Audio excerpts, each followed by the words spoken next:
Welcome to the Cherokee build. First thing we had to do is replace the battery. It was 2 months out of warranty, so we got a new battery. Starter's also gone. It was starting, but making some kind of grinding noise, so we got a new starter. I'm gonna crawl under there and get that starter changed out. Whenever you're changing a starter, it's good to take the positive terminal off. Some people just take the negative terminal off. But you're gonna be down there touching bolts on the side.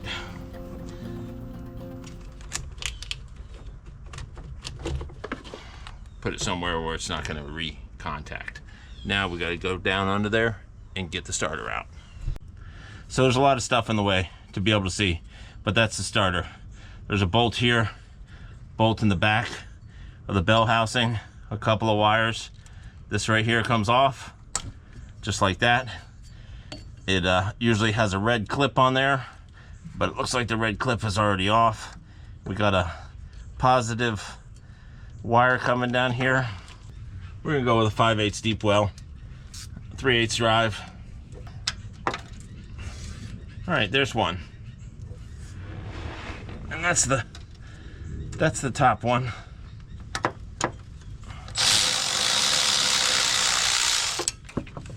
There's rain coming, so I kind of just wanted to get this done, hence me not cleaning everything up. But now this other one here, thank you Randy, this is a 9/16, and it's on the front side of the starter. It's just a ratchet. I got 2 bolts out already, a 9/16 and a 5/8, and at this point what I'm going to do is I'm going to go ahead and drop the starter. I have not unhooked the positive power line yet. So out it comes, just as easy as that. And then what we have to do is unhook this positive terminal, and to do that I just want to get it to where I can kind of let it dangle a little bit. I do this by hand because sometimes these old starters are brittle, and if you come in there with like the Milwaukee, you may end up damaging something. Let me crawl out from under here, and we're going to compare the 2 starters to make sure everything lines up before I start putting it on. So I got the starter off of Amazon. There is a link below. This will make sure that it fits. It is a 2001 Cherokee with a 4.0. It wasn't that expensive. I don't like going with the cheapest starter, but I don't need the biggest starter, and apparently a lot of the name brands are not on there anymore. And so I'm going to lay the 2 out here and do a quick comparison.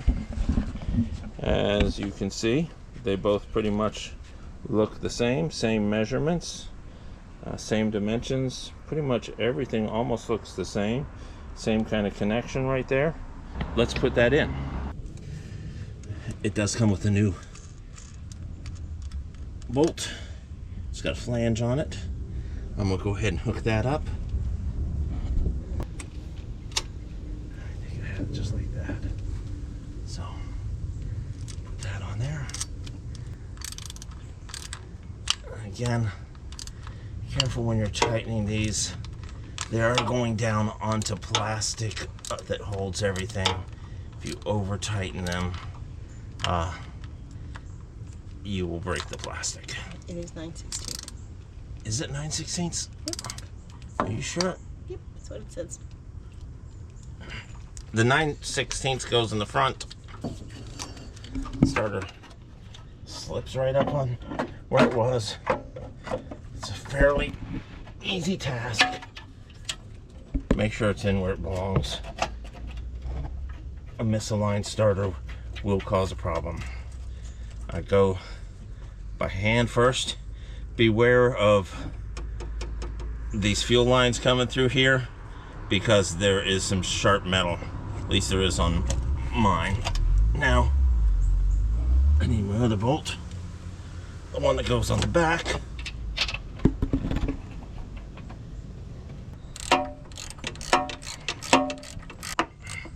And there are other bolts up in there that you might mistake, but it's 2 bolts, one behind the solenoid, one at the bottom of the starter. The easiest starter I ever changed was on a Camry 2002. They put the starter right up on top of the motor, and it is so easy to get to.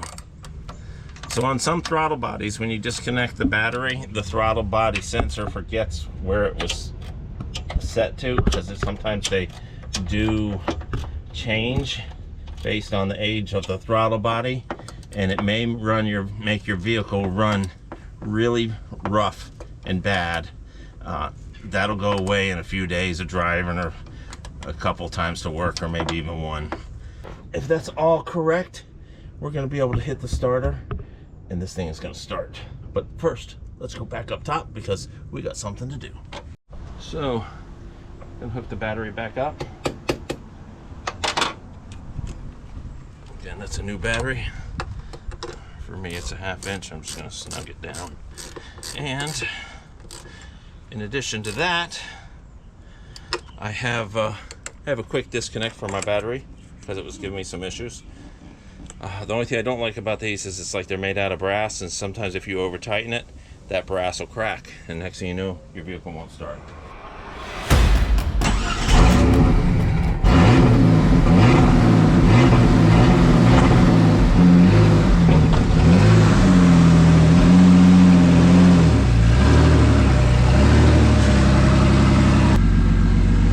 So welcome to the first step on getting this Cherokee on the road. It was running and starting, but there's another reason why I had to move the Cherokee out of the front of the gate, because I got to bring yet another Jeep into the backyard. And for red tabs, I have a red tab scribe. It's got this little piece on the end of it. This makes it really easy to get those red tabs off. They are the bane of Jeeping on old Jeeps. And let me tell you, if you own a Jeep, I hope that you're mechanically inclined, because they do take maintenance. And this has been a how-to video of one of the first things that we're doing to the Cherokee. Someday we'll get started on this, but again, I got something else I got to do.